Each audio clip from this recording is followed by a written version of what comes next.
Hi, welcome to another lesson. So in English we have a great idiom, don't count your chickens before they hatch. And today I'm going to teach you exactly what that means and how to use it in a conversation just like a native English speaker would. But before we get started, let me just remind you to subscribe to this channel so you don't miss any future lessons. First, I'm going to create an image for you to help you remember this idiom. So, if your pet hen lays 7 eggs in a week, hopefully you'll get 7 baby chicks. But unfortunately, I'm sorry to say, some of those little chicks may never hatch, so you may only get 4 or 5 chicks. So you shouldn't count your chickens before they hatch. And that's where the idiom comes from. So what we're basically saying is don't celebrate too early. Make sure that you know the results first. We're using it like a warning or a piece of strong advice. Don't count your chickens before they hatch. So let me give you a couple of examples so you can see exactly how to use it in a conversation. Let's imagine that you've got your driving test on Friday.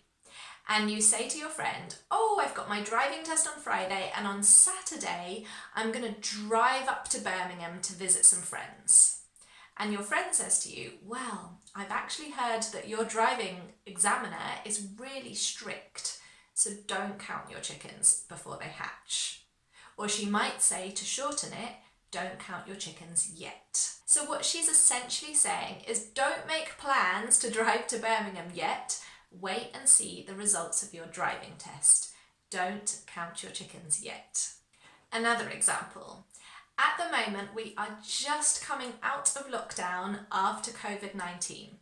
And you might say to your mum, oh, I'm going to book a holiday, we're going to fly abroad. And your mum might say to you, oh, don't count your chickens yet. We might have another wave of the virus, okay? So don't book that holiday yet. Wait and see if we have another wave of the virus first. So can you see, it's like a warning or a strong piece of advice.